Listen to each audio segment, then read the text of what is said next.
How to become financially independent. Here's number one. First of all, you got to have the right philosophy. Now, let me give you a couple of philosophies to consider. Here's the first one. It's called the philosophy of the poor. Poor people usually spend their money and invest what's left. That's the philosophy of the poor. Now, here's the philosophy of the rich. Rich people invest their money and spend what's left.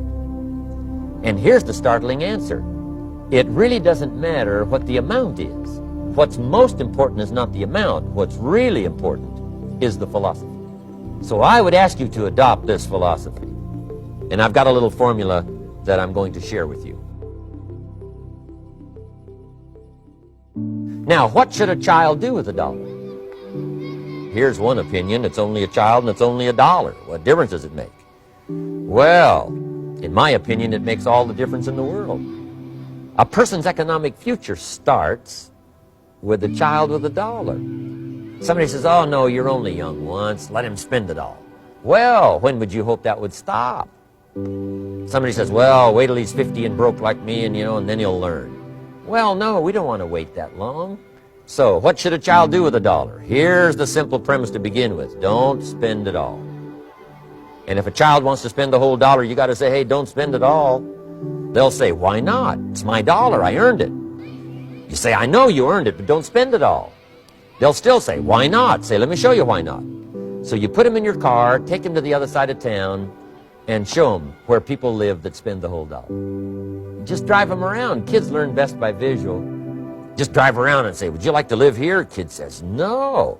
Would you like to live like these people live? Kid says, no, no. Then you can't spend the whole $1. So, kids will get the message. So, take them to the other side of town and show them around, unless you already live there, and then just show them around. Anyway, don't spend the whole $1. Now, let me give you my best view of what to do with $1. Here's my first bit of advice. Never spend more than 70 cents. Never spend more than 70 cents. Now, you got to pick some number, and the number you pick is going to be determined by your philosophy. It's going to be determined by what you've been taught or your experience teaching yourself. When I first met my teacher, Mr. Schoaf, I was at about 110% of each $1. And then I learned a whole better formula for financial independence. Number one, don't spend more than 70 cents. Now, kids say to me, well, okay, what do I do with the other 30 cents? And here's what I teach them.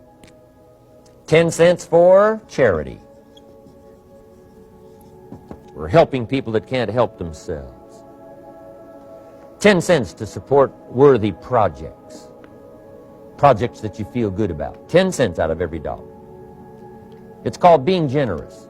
Now, in my opinion, nothing teaches us character better than generosity. No class, no teacher, no book teaches character better than generosity. And the best time to start is when the amounts are small, because when the amounts get larger, sometimes it's a little more difficult.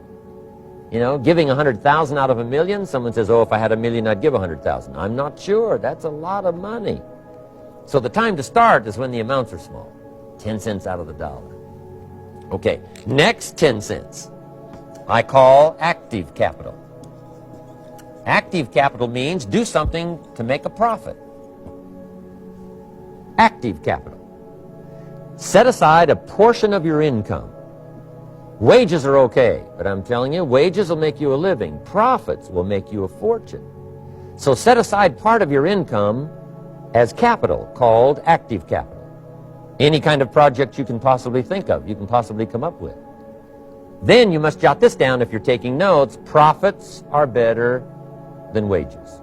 And then there's no limit to profits, and they can double and triple and quadruple. There's no limit. It's incredible how fast profits can grow. So profits are better than wages. Wages make you a living. Profits make you a fortune. Now, the third 10 cents is vitally important. I call it passive capital. Capital you let somebody else use. A financial institution, stocks and bonds, mutual funds, whatever. Let someone else use it. You furnish the money. They use it to make a profit, but they pay you for the use of it, called interest. And here's one of the things that'll make you financially independent fairly quickly, and that's called compound interest. And this is how you get it. Letting someone else use a portion of your money, your substance. They show the profit, they pay you interest. And this passive capital, I'm telling you, over a sustained period of time, if you'll develop this little 10, 10, 10, and 70, you will be financially independent. You'll have the ability to live from the income of your own resources. And then one more point on passive capital. The borrower is servant to the lender. And if you want to be in a powerful position as you grow older, finally when you become mature, maybe have your own business, things have worked out for you for the future, the position you always want to be in is the power position. And that's called the lender. The lender is the power position. So if kids learn early enough, and then you ask them what they'd like to be when they grow up, I'm telling you, once they understand, they'll say, well, one of the things I want to be is one of those lenders. That's the power position, not the spender. No, you'll be pitied the rest of your life if you just become a spender. You got to become a lender. Can't we teach our children how to take $1, search the neighborhood, find a broken wagon, pay $1 for it, bring it home, clean it up, sand it until it's clean, paint it red till it shines, straighten out the wheels till they're true, take it back to the neighborhood, sell it for $5? Anybody can do that. Finding something, touching it, making it better, making a profit. Now, does the child deserve $4 profit? And the answer is yes. Society now has a mended wagon. Capital in the hands of the kids, capital in the hands of the people. Enterprises that make a profit, enterprises that grow. It's the hope of our future. So that little simple formula, I hope, will help you. Now, one more key on financial independence, and that is attitude. Attitude. Here's number one. I used to say, I hate to pay my bills. My teacher straightened me out on that. He said, let's see, Mr. Rohn, what you hate to do is pay $100 on an account and reduce your liabilities and increase your assets. I said, well, no, not if you look at it that way. He said, well, it all depends on how you look at it. So wouldn't you love to pay your bills, reduce your liabilities, increase your assets? You got to have that kind of attitude. I found out the same attitude about taxes. I used to say, I hate to pay my taxes. And Mr. Shove said, well, that's one way to live. But don't you understand? Taxes is how we care and feed the goose that lays the golden eggs. Wouldn't you want to do your share? Someone says, yes, but the goose eats too much. Probably true. But hey, we all eat too much. We all need to go on a diet. Better a fat goose than no goose. So I finally became a happy taxpayer. Now, I think taxes are too high, so I'm working to get taxes lowered for our economic future. But then whatever they turn out to be, I gladly pay and do my part, because that's what makes the whole system run, each of us doing our part. Now, I want these three subjects to be valuable for you. I want them to have meaning for you. I want you someday to be financially independent. I want you to have the personal development so that you feel good about yourself. If I had a chance to meet you someday, I'd like to have you show me the list of goals that you got started and say, Mr. Rohn, here's some I've already checked off. Here's the books I'm reading. Here's what's happened. I'm developing the skills. I'm better this year than I was last year. I've got more self-confidence. My skills are developing. That's what I want for you, and that's why I took the time to come and share in this video message with you. I do seminars all around the world, but this is one way that I can reach out and touch you in case you can't come to my seminars, wherever I am. Maybe this video will reach you somewhere, and it'll have an impact on your life. And what I'd like to do is later hear about it, a letter, phone call, or to have a chance to meet you in person. And now I'd like to leave you with these 4 questions, called questions to ponder. These questions were valuable for me, and I want to make them valuable for you. Here's the first one, why? We all ask why we should work this hard, why take that many classes, why go to school that many years, why take the notes, why read the books, why work that hard, why put yourself through the push-ups and the disciplines, why? Good question, why? Best answer to why, I think, is the second question. Why not? Why not see how many books you can read, how many classes you can take, how many skills you can develop? Why not see how valuable you can become to the marketplace and to your friends and to your family?